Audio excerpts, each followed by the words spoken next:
My name is Lauren, and I work as a nurse. My husband, Eric, is currently a full-time stay-at-home husband. Not long ago, Eric was working as a company employee, but he decided to quit his job because he didn't get along with his new boss. When Eric told me about his decision, I was quite angry that he quit without consulting me first. However, I tried to stay positive, thinking it might be better that he made the decision to leave before the job made him depressed. Although Eric doesn't bring in any earnings anymore, I have a steady job as a nurse. We are also fortunate to live in a house that my mother left to me when she passed away a few years ago. This means we don't have to worry about paying rent, which helps us make a good living without financial stress. Initially, I was very anxious and stressed about Eric not working. It felt strange and unsettling to be the sole breadwinner of the family. However, over time, I noticed that Eric was doing an excellent job with the housework.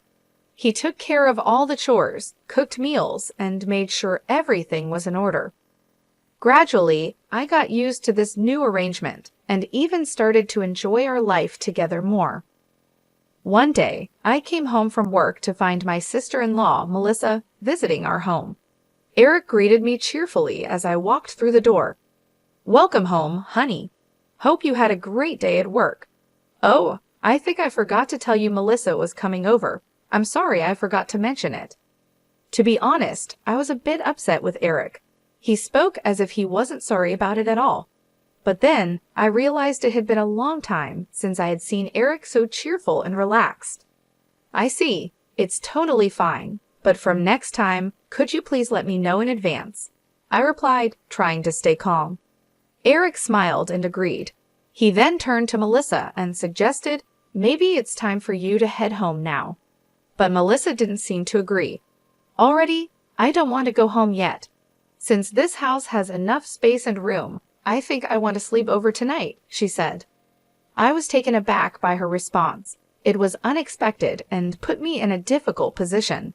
I didn't want to be rude, but at the same time, I was hoping for a quiet evening after a long day at work.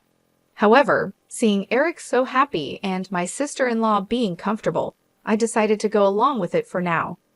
I smiled and said, "All right, Melissa, you can stay over tonight. But please, next time, let us plan it out a bit better." Melissa beamed with joy, and Eric looked relieved. We spent the evening together, and I tried to make the best of it, even though it wasn't what I had planned. I reminded myself that family is important, and making small sacrifices can lead to stronger bonds and happier moments. I looked at Eric's face, and in a panic, he told her, No, it's too sudden, Melissa. Please go home for today." When Eric said that, Melissa glared at me and went home angrily. "Why did Melissa come over today?" I asked. "It's quite a distance for her to come over."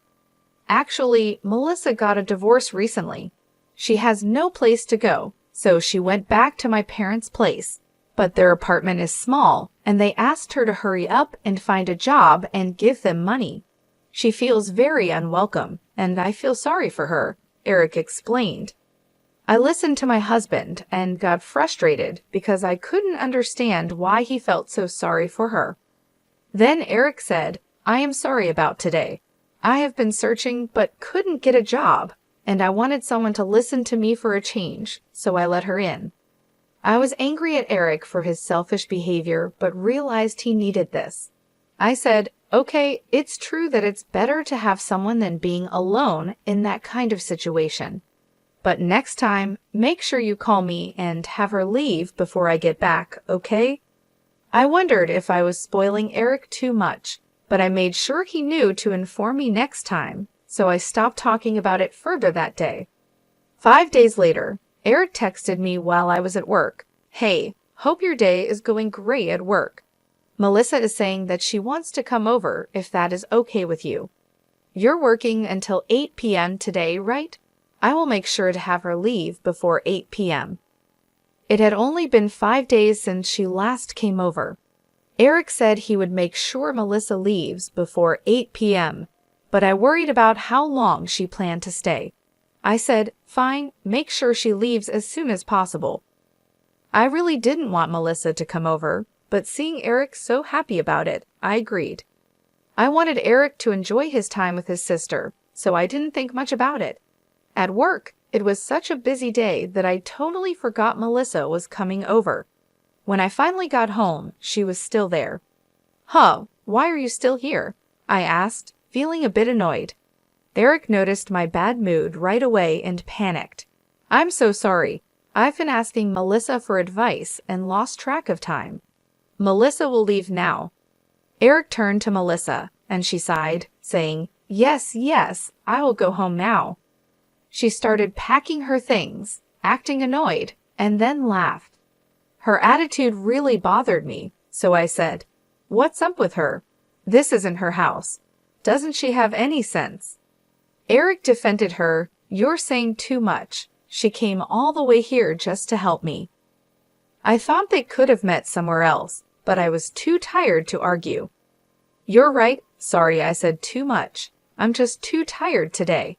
I need to rest." Eric looked like he wanted to say more, but I was exhausted, so I went to bed without another word.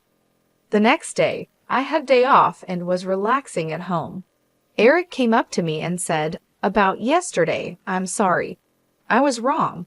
I wanted you and Melissa to get along, but it wasn't a good time. Since we hadn't talked much lately, I realized how much he wanted us to get along." "Oh, that's the reason. I've been so busy that I haven't made time for us. I did say too much yesterday. I'm sorry." Eric was happy we talked it out. "Okay, today I'll make your favorite dish, meatball pasta." He started cooking, and then his phone rang. "Who's calling?" I asked. "Oh, it's Melissa. I wonder why," he said. I had a bad feeling about it, but told him, maybe it's urgent. Eric checked with me and then picked up the phone. I couldn't hear what Melissa was saying, but the call ended quickly. "How is Melissa?" I asked. "She said she has something to tell me, so she's coming over now," Eric replied. I was irritated because I didn't want to see her on my day off, but since she was already on her way, I couldn't say anything about it. Eric tried to lighten the mood by continuing with dinner. As he cooked, I sat on the couch, feeling a mix of frustration and exhaustion. I had hoped for a quiet day off, but it seemed that wasn't going to happen. I sighed and decided to make the best of it. Melissa arrived shortly after, knocking on the door with an urgency that matched my bad feeling. Eric let her in, and she walked straight into the living room without much of a greeting.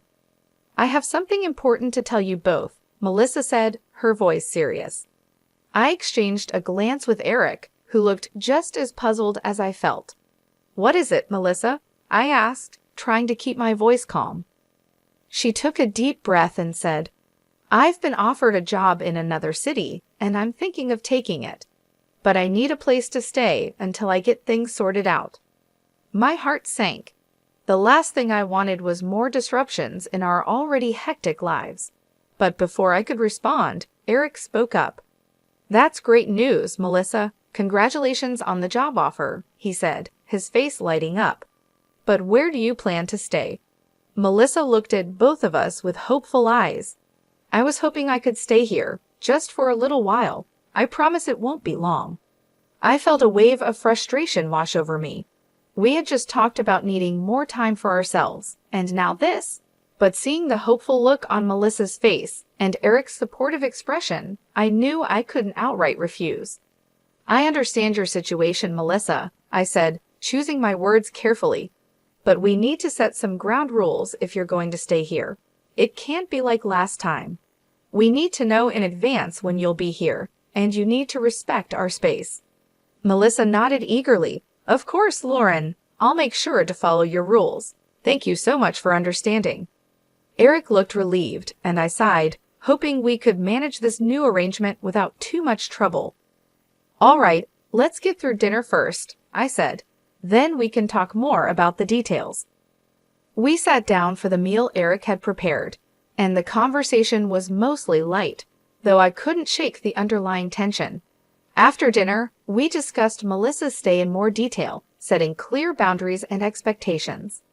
As I lay in bed that night, I couldn't help but feel a mix of worry and hope. I wanted to support Eric and Melissa, but I also needed to protect our space and sanity. It was going to be a delicate balance, and I hoped we could manage it without too much strain on our relationship. The days that followed were a test of patience and understanding. Melissa kept to her promise, respecting our space and giving us advance notice of her plans. Eric and I worked on communicating better, making sure to set aside time for just the two of us. In the end, it wasn't easy, but we managed to find a rhythm that worked for everyone. And though it took time and effort, the experience brought us closer together, teaching us the importance of balance and understanding in our relationships. "I'll make Melissa's pasta too," Eric said happily and started cooking. He didn't notice I was upset, and I couldn't understand why he didn't refuse her from coming over. But I thought this was my chance to tell her myself. After 15 minutes, the doorbell rang. Since our house was far from where Melissa was staying, I didn't expect her. But it was Melissa at the door with a big suitcase. I had a bad feeling about this, but let her in. Eric was still preparing lunch, so I asked Melissa, "What happened?" Melissa looked like she was crying and said, "Actually, I got kicked out from my parents' house. They kicked me out because I wasn't working. They said I have no right to stay there. They are such horrible parents, right?" My bad feelings were coming true as I listened. Then Eric said, "What the heck, that sucks. Family is about helping each other out. They are such horrible parents." I was annoyed by what Eric said, but since it wasn't my business, I kept my mouth shut and listened. Melissa said, "You see, I have nowhere to go, so I want you to let me live here." I didn't want Melissa to stay with us and tried to refuse, but before I could, Eric said, "Well, then there's no other choice but for you to stay with us. Luckily, we have a spare room, so stay with us from today." I glared at Eric and he said, "What's with that facial expression? Melissa needs help." I couldn't take it anymore and said, "What are you saying? Don't make this decision on your own. Eric, you're not working, and Melissa, you're not working either, right? I can't support two people on my salary alone." At that moment, something hit me on the head. I didn't know what happened, but then Melissa said, "Eric, don't throw an egg at her." She was laughing hysterically, and when I touched my hair, I felt eggshells. Eric said, "It's your fault, Jessica. Be nicer to Melissa. If you keep having this horrible attitude with Melissa, we're getting divorced. And if we get divorced, you know you'll have to leave this house, right?" Eric looked at me triumphantly, and Melissa looked at me with satisfaction. Since I kept quiet, they thought I was convinced by them. Melissa asked, "Jessica, are you ready to apologize to us? If so, then just go take a shower, and then we can eat the meatball pasta." I prepared to talk about how the three of us were going to live together. Eric happily finished preparing lunch while Melissa snickered at me and relaxed on the couch watching TV. I had something to say to both of them, but instead, I took Melissa's luggage and threw it off the balcony. They were shocked by my sudden action and yelled, "What are you doing? Are you out of your mind?" Eric panicked and told me to go get the stuff I threw out. I replied, "Why should I? This is my house. I won't allow you to do anything anymore." Eric said, "What are you saying? This is our house as husband and wife, so it's my house too. I am letting my sister stay here." I scoffed and laughed, and he asked, "What's so funny?" I replied, "Don't you know that I'm the owner of this house? My mother gave it to me, so you have no right to it." Eric and Melissa looked surprised. They said, "For real? Oh no, that's not right. Even if that's the case, since we're still married, it doesn't really matter, you know." They started mumbling, so I said, "This house is mine. If you want to live with your sister so badly, why don't you rent a house and live with her? Besides, why should I support people who don't work at all? Eric, you worked hard until you quit your job, so I didn't say anything about it. But recently, you haven't been doing any housework either. Honestly, I'd rather live alone." When I told Eric what I had been thinking, he said, "Oh, really? So that's what you've been thinking about, huh? Well, I don't want a wife who doesn't take care of my family and can't even thank me for taking care of the house." As he said that, he took out divorce papers. I wondered how he had them prepared so quickly. My sister-in-law looked at me with a huge grin on her face, and I understood that she was the one who came up with this idea. "I've already written my part, so all you have to do is fill in your part," Eric said. "I'll give you some time to think alone. Since you don't have any other choice, just contact me when you want to apologize, all right?" After they said that, both Eric and Melissa left. I quickly took a shower, completed the divorce papers, and went to submit them. I think my husband showed me the divorce papers to scare and threaten me, even though it was Melissa's idea. "I've already written my part, so all you have to do is fill in your part," Eric said. "I'll give you some time to think alone. Since you don't have any other choice, just contact me when you want to apologize, all right?" After they said that, both Eric and Melissa left. I quickly took a shower, completed the divorce papers, and went to submit them. I think my husband showed me the divorce papers to scare and threaten me. Even though it was Melissa's idea, Eric went through with it. I don't want a husband who would do such a thing to his own wife. A few days later, Eric called and asked, "Are you ready to apologize?" I was really angry. "What are you calling about all of a sudden? Why should I contact you? You're just a stranger to me now." Eric sounded confused. "What do you mean, a stranger? Is there something wrong with your brain?" He didn't seem to understand the situation, so I decided to tell him clearly. "I submitted the divorce papers, and it's finalized. So you and I are strangers now. Oh, and I sold my house already, so even if you try to come back, there's no point. I also quit my job and am starting fresh somewhere else. I sent all your belongings to your parents, and they should be arriving soon. I'm worried if they'll all fit in their small place." Eric seemed clueless about what was happening and sounded like he was arguing with someone on his end. "Anyway, you're the one who suggested the divorce in the first place, right? I have nothing more to say to you. Since I want nothing to do with you, I'm blocking your number. Goodbye." My ex-husband yelled something, but it wasn't my concern. I hung up and blocked his number. A few months later, I happened to visit the area where I used to live. On my way home, I stopped by a supermarket.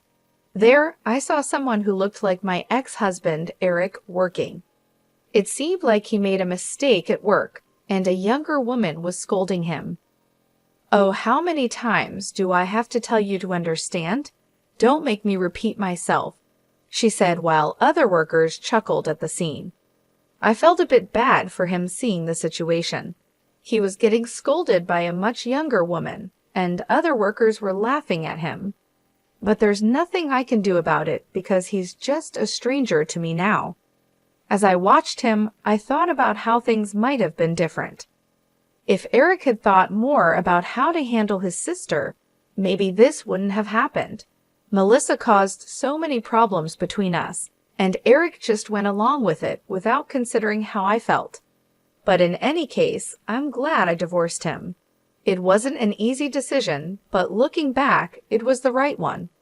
Now, I am enjoying my life being single. I have more peace and freedom. I don't have to deal with the stress of their constant drama. Since the divorce, I've had more time to focus on myself. I've started new hobbies, met new people, and even took up a new job that I love. I'm in control of my own life, and it feels great. Seeing Eric in that situation reminded me of how much I've grown. I don't have to worry about his problems or his sister's issues anymore. They are not my responsibility. I am free to live my life the way I want, without the constant stress and unhappiness that came with our marriage. So while I felt a bit bad for him in that moment, it quickly passed. I reminded myself that he made his choices, and I made mine. And my choice to leave was the best decision I could have made for my own happiness and well-being.